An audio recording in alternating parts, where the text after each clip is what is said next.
होती है। ये सब नहीं दिख रहा था तो नहीं दिख रहा था। अरे आज दिखेगा। सर नहीं बोले क्योंकि परेशान हो जाइएगा, इसलिए नहीं बोले, कुछ दिख भी नहीं रहा। देखिए यहाँ मनुष्य का श्वसन तंत्र, जो श्वसन तंत्र हम लोग जानते हैं कि सांस लेना छोड़ना वो हकीकत में वो श्वसन नहीं है ना। श्वसन में क्या है, श्वसन तंत्र किसको कहते हैं? तंत्र मतलब अंग होता है, और श्वसन मतलब जो खाना खाते हैं उससे ऊर्जा निकाल लेना, है ना। जो खाना खाते हैं उससे क्या निकालें? ऊर्जा। तो वही वो हमारा श्वसन। समझ में आया? तो देखो इसको अच्छे तरीके से समझते हैं। हमारे शरीर में हवा सबसे पहले नाक से अंदर जाती है। श्वसन तंत्र कैसे काम करता है? श्वसन तंत्र का मतलब क्या? वैसा अंग जो श्वसन में भाग लेता है। समझ में आया? उसको श्वसन तंत्र कहते हैं। समझ गए कि नहीं? तो कौन कौन सा अंग भाग लेता है वो अच्छे से समझो। उनमें से एक फिगर को हम बाद में दिखाएंगे, या फिर थोड़ा सा देख लो। यही है हमारा श्वसन तंत्र, यही हमारा श्वसन तंत्र। वो पेंसिल से बनाया हुआ है, आप लोग भी अच्छे से बनाना। समझ में आ गया ना? ये है श्वसन तंत्र, और इसी सारे अंगों के बारे में पढ़ना है, मुख्य अंगों के बारे में, है ना। कोई दिक्कत है क्या? ये मुंह है और ये क्या है? नाक। और दोनों का पाइप बाद में एक ही मिल जाता है। समझ गए ना? इसीलिए कभी कभी खाते हैं मुंह से, निकल जाता है नाक से। कभी कभी हो जाता है ना, सड़क वड़क जाते हैं तो। इसका कारण क्या है? अंग एक ही है, देख रहे जुड़ रहे हैं, इसीलिए निकल जाता है, ना तो नहीं निकलता। तो ऐसा जल्दी जल्दी नहीं खाया करो। अब यहाँ से जाती होगी और एक थरिया नहीं करके बैठ जाती है। चलिए आप लोग अच्छे बच्चे बनो। हमारे शरीर में हवा सबसे पहले नाक से अंदर जाती है। नाक से अंदर चला गया हवा यानी ऑक्सीजन। समझ गए ना? नाक के अंदर छोटे छोटे बाल होते हैं, नाक के अंदर छोटा छोटा बाल है। समझ गए ना? जो धूल और गंदगी को रोक देता है वो गेटमैन है, वो उसी को एंटर करने देगा जो अच्छा होगा। समझ में आया? वो बाल गेट का काम करता है। गेटमैन समझते हैं, पहरेदारी करता है। हाँ ठीक आ रहा है, गंदा चीज बाहर रहो और अच्छा चीज शरीर के अंदर। तो नाक में जो बाल होती है वो धूल और गंदगी को क्या कर देती है? उसका काम है कि रोक देना और कुछ नहीं करना। समझ में आया? और नाक के अंदर एक चिपचिपा पदार्थ भी होता है। क्या होता है? चिपचिपा पदार्थ, जिसे क्या कहते हैं? सरिस्मा कहते हैं। और यह कीटाणुओं को पकड़ लेता, मतलब जो गंदगी रुका, जो गंदगी। हाँ राधे राधे बाबू, राधे राधे, जल्दी बैठ जाइए। वो जो गंदगी रुका, कौन रोका बाबू? बाल। नाक के अंदर बाल रोक दिया। अब वो गंदगी जो रोका ना तो उसको चिपका लेता सरिस्मा। सरिस्मा नाम का चिपचिपा पदार्थ है ना, वो गंदगी को क्या कर लेगा? चिपका लेगा। इसीलिए नाक से क्या निकलता है? नीटा। अरे वही चीज। तो ये क्या होता है? तो हम लोग जो सांस ले रहे हैं ना, तो एक को तो बाल रोक दिया और वही गंदगी को सरिस्मा चिपका लिया, तो वही बन जाता है जो आप अभी बोल है ना। अच्छा पदार्थ बन जाता है, आनंद लेने। समझ में आया? तो ये नाक में क्या काम हुआ पता चल गया। और नाक से हवा कंठ गला में जाता है। कहाँ जाता है? गला में। देखो कंठ ये उठा है ना, ये वही है कंठ। ये क्या है? मुझे किसी समझ गए ना? नाक से यहाँ आ जाता है। समझ गए?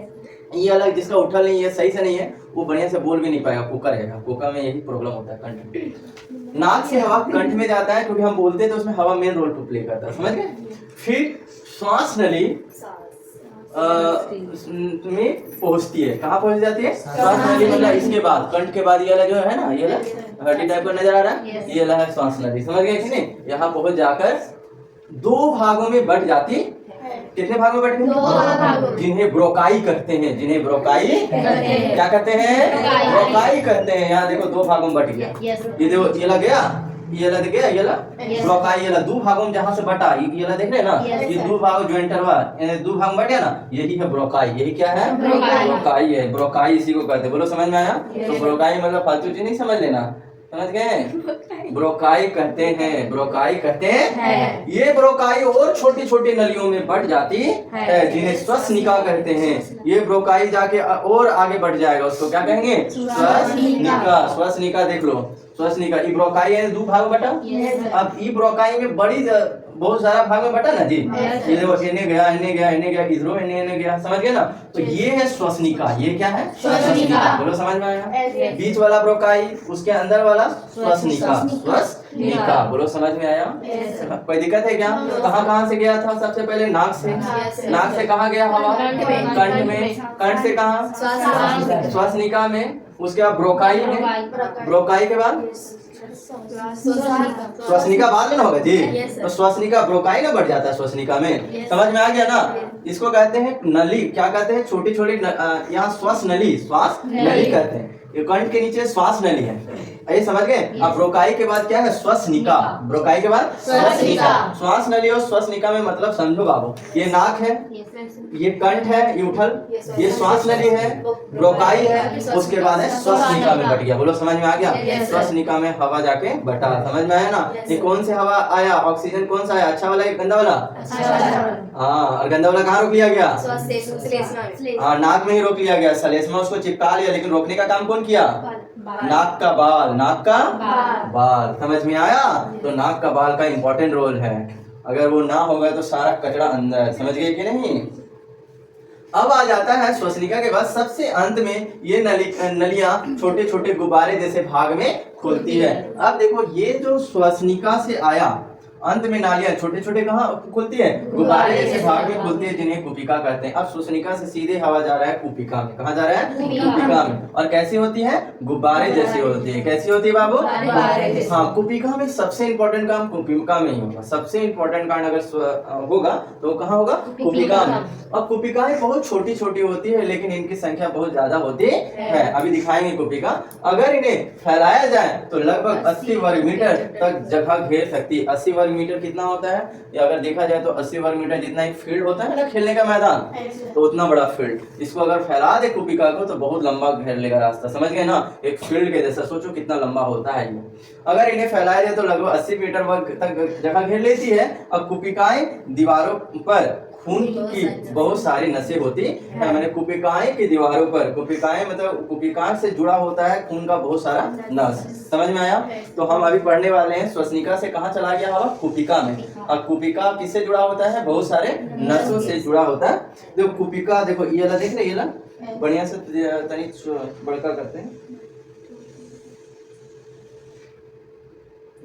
इसका देखो बढ़िया से, ये देख रहे, ये वाला थोड़ा थोड़ा झालर नियर नजर आ रहा है, ऐसे करके समझ गए ना। ये बहुत सारा गुब्बारे जैसा क्या है? संरचना है। बहुत सारे गुब्बारे जैसे संरचना है, समझ गए ना। यही कुपिका, यही क्या है? कुपिका। अब कुपिका में बहुत सारा क्या जुड़ा होता है? खून नस जुड़ा होता है। खून का क्या जुड़ा होता है? नस। बोलो समझ में आया?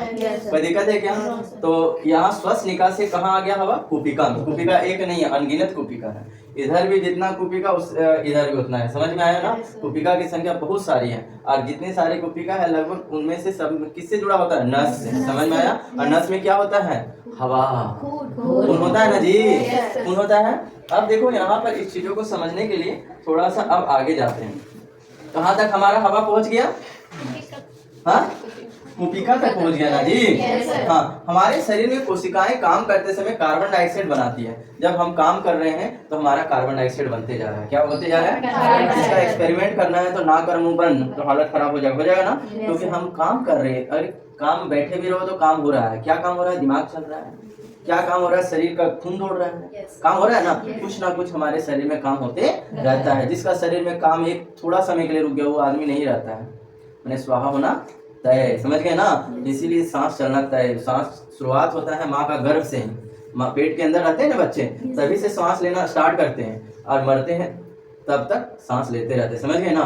तो गर्भ में ही सांस स्टार्ट हो जाता है। सबसे ज्यादा कष्ट अगर देखा जाए तो गर्भ के अंदर बच्चे को होता है। हम लोग को पता नहीं है, लेकिन सबसे ज्यादा बच्चे को कष्ट कहाँ होता है? माँ के गर्भ के अंदर। वो बच्चा निकलना चाहता है कि कब निकले कब निकले, समझ गए।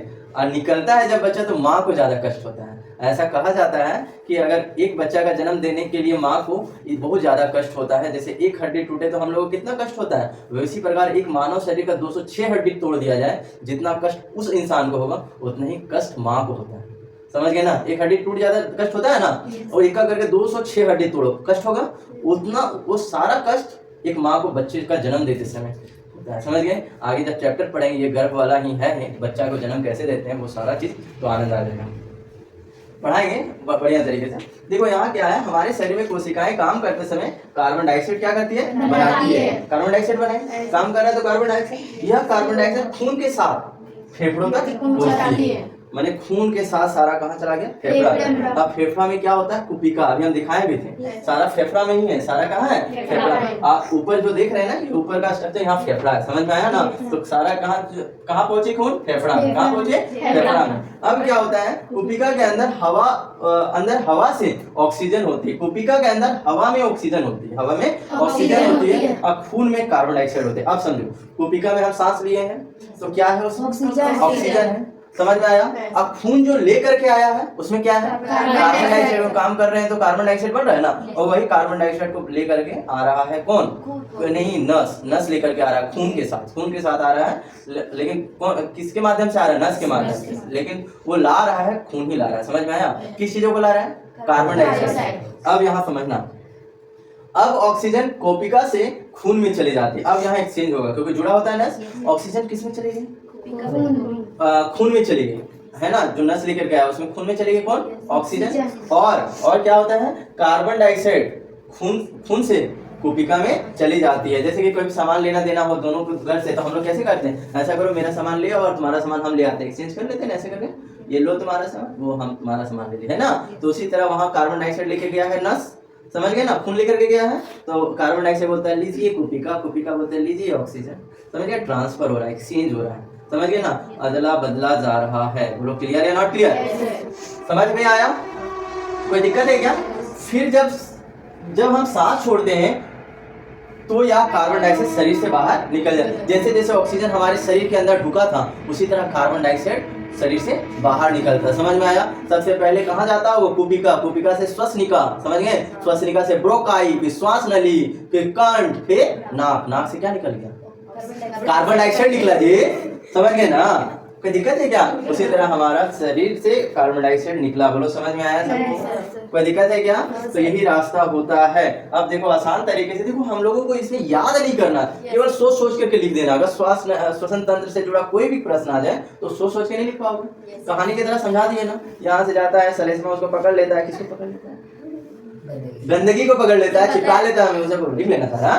तो अब देखो यहाँ नाक से कहाँ चला गया, केवल ये याद रखो, केवल यही, समझ गए। एक दो बार जो कहानी बताए वो पढ़ लेना, ये वाला प्रोसेस याद रख लेना। अपने से एग्जाम में अगर 5 नंबर का है तो पूरा का पूरा पेज भर के आओ, अगर ये याद रहेगा जोड़ के नहीं लिख पाओगे, है ना। देखो ये वो तो जाने वाला लिखना, फिर आने वाला भी लिख देना कि कार्बन डाइऑक्साइड फिर उसी तरह आता है, या फिर लिख देना कुपिका से श्वसनिका में आ गया, ब्रोंकाई में आ गया। अपनी कहानी बना के नहीं लिख सकते, एक बार जाने वाला लिखो आधा पेज भर गया, एक बार आने वाला लिखो आधा पेज भर गया, 1 पेज हो गया। 5 नंबर लिखूंगा। नाक से कहाँ चला गया, कंठ से कहाँ चला गया, श्वसनिका से कहाँ, ब्रोंकाई से, यहाँ श्वास नली होगा, ब्रोंकाई श्वसनिका, उसके बाद कुपिका में क्या हुआ, बोलो समझ में आ गया, कोई दिक्कत है क्या। तो इसी तरह हमारा यह पूरा श्वसन तंत्र है, यह क्या है, पूरा श्वसन तंत्र है जो हमें जीवित रखने के लिए लगातार काम करते रहता है। यह पूरा श्वसन तंत्र है जो हमें जीवित रखने के लिए लगातार काम करते रहता है ना। जिस दिन बंद हो जाए उस दिन क्या होगा, स्वाहा होगा। लेकिन तुम लोग ऐसा नहीं करना, नाक भी नहीं बंद कर देना, समझ गए, आप लोग अच्छे बच्चे ना। यहाँ सबसे बड़ी बात है हीमोग्लोबिन का काम है। देखो खून में केवल खून नहीं होता है, उसके ले जाने के लिए वो आता है हीमोग्लोबिन। क्या आता है, हीमोग्लोबिन आ जाएगा ना तो ही ढो पाएगा ऑक्सीजन को। ये आइए मेरा शरीर में चढ़िए, हम पहुंचा देंगे आपको मंजिल तक। आदमी को ना है हीमोग्लोबिन, किसको, ऑक्सीजन को बोलता है, समझ गए ना। हीमोग्लोबिन एक गाड़ी है जो किसको लोड करेगा, ऑक्सीजन को, और शरीर के सभी भागों तक पहुंचाएगा, है ना। जिसका हीमोग्लोबिन खून में कम, उसको सांस लेने में बड़ा दिक्कत, समस्या, मरने के कगार में पहुंच सकते हैं, समझ गए। इसलिए शरीर में हीमोग्लोबिन बना होना चाहिए। एक बार मेरा कम हो गया था, बड़ा मैंने हॉस्पिटल वाला भर्ती नहीं लेना था, समझ गए। बाद में इसको मैनेज किया गया।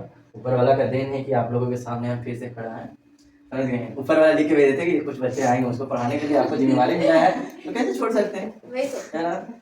सीधे साधे भोले वाले सीधे साधे है। अरे चलिए यहाँ देख लेते हैं। हीमोग्लोबिन लाल रुधिर कणिकाओं के अंदर एक लाल रंग का पदार्थ है। देखो लाल कलर का ब्लड होता है, उसमें लाल रंग का कणिका होता है। अभी हम हीमोग्लोबिन दिखा भी देंगे थोड़ा देर के बाद।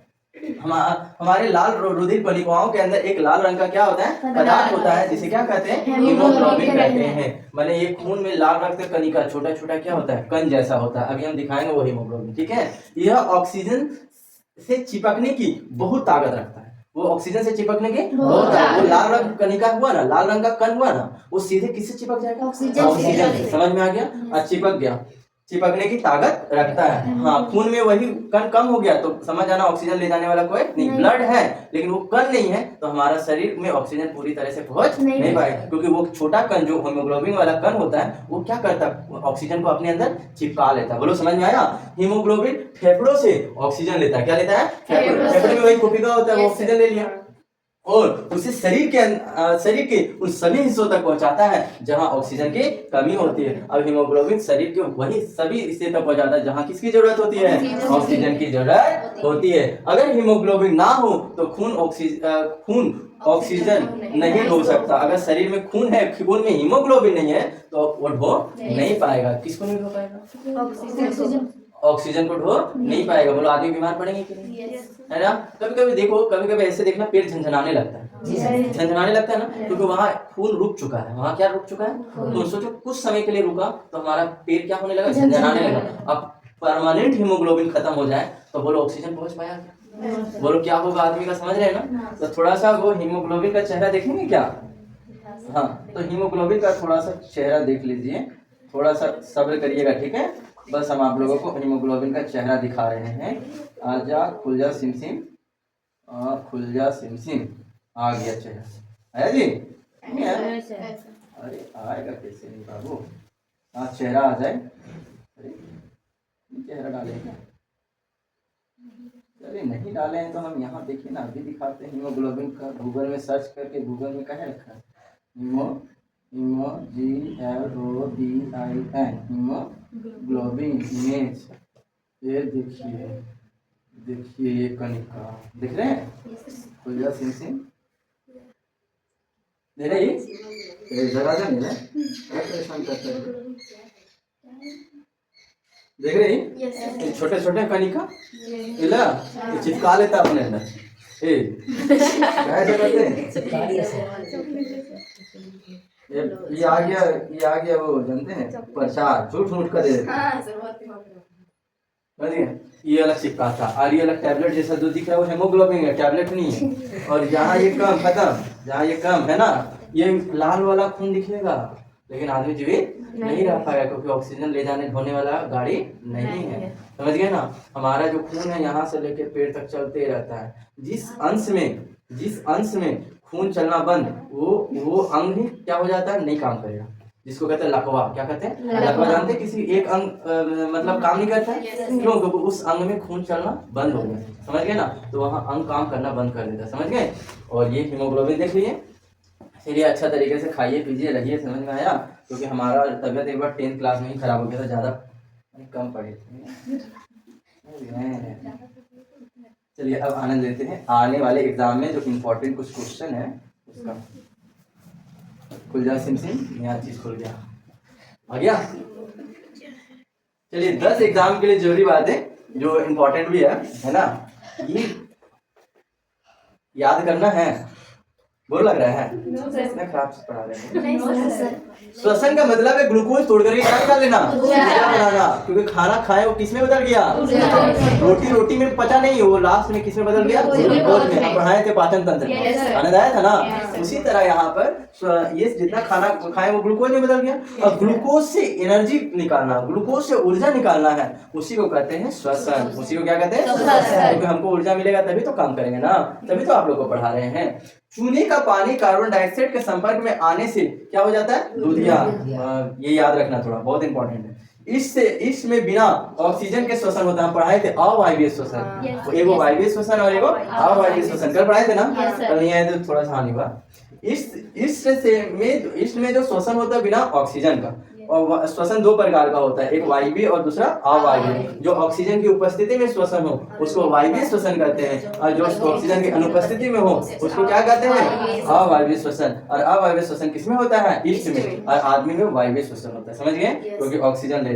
जोरदार व्यायाम करने पर पेशियां में लैक्टिक अम्ल बनता है, जिससे क्या होता है? क्रैम्प होता है। क्रैम्प एक तरह का बीमारी का नाम है। समझ गए ना? तो थोड़ा सा याद रख लीजिएगा। अब आगे देखते हैं वायवीय श्वसन। वायवीय श्वसन कहाँ होता है? माइटोकॉन्ड्रिया में, और इससे भरपूर ऊर्जा मिलती है ना। अच्छा ये बता, अवायवीय श्वसन कहाँ होता है? कोशिका द्रव्य में, कोशिका द्रव्य में होता है, समझ गए। और उससे कम ऊर्जा मिलती है, लेकिन याद नहीं था। वायवीय श्वसन कहाँ? कितना ऊर्जा मिला? भरपूर ऊर्जा मिला, समझ गए। और अवायवीय श्वसन द्रव में, है ना, कितना ऊर्जा मिला? कम ऊर्जा। एटीपी कोशिका की ऊर्जा मुद्रा है, इसमें कोशिका की बैटरी भी कहते हैं। अरे बैटरी से क्या मिलता है? ऊर्जा, तभी ना बल्ब जलता है। और उसी प्रकार एटीपी कोशिका की ऊर्जा का नाम है, समझ में आया? जैसे बिजली बल्ब का ऊर्जा का नाम है ना, अरे बिजली आएगा तभी ना चलेगा, इलेक्ट्रिक ऊर्जा का नाम है ना। उसी तरह कोशिका का ऊर्जा का नाम क्या है? एटीपी, समझ में आया? इसे कोशिका की क्या कहते हैं? बैटरी कहते हैं। अगर बोला जाएगा कि कोशिका की बैटरी कौन है? एटीपी है। मछली का श्वसन अंग क्लोम है। क्लोम है, वह जल्दी जल्दी सांस लेता है, क्योंकि पानी से न लेना पड़ता है। पानी में ऑक्सीजन की मात्रा क्या होती है? कम होती है। मनुष्य का मुख्य श्वसन अंग क्या है? फेफड़ा। मेन अंग फेफड़ा, क्योंकि फेफड़ा में ही ना मुख्य काम हो रहा है। क्या काम हो रहा है? ऑक्सीजन और कार्बन डाइऑक्साइड का एक्सचेंज। ऑक्सीजन को नस में डाल दिया जा रहा है और कार्बन डाइऑक्साइड बाहर निकाला जा रहा है। तो मेन काम कहाँ हुआ? फेफड़ा में। बुझे कि नहीं बुझे? अब आगे थोड़ा सा देख लो बाबू। फेफड़ों में गैसों का आदान प्रदान कुपिका में होता है। किसमें होता है? कुपिका में। कुपिका कैसी होती है? पेन जैसी, गुब्बारे की जैसी होती है ना, पेन जैसी। हीमोग्लोबिन क्या होता है? लाल रुधिर कणिकाओं में पाया जाता है, जो और या ऑक्सीजन पहुंचाता है, और या ऑक्सीजन पहुंचाता है। समझ में आया? थोड़ा सा चर्चा करेंगे।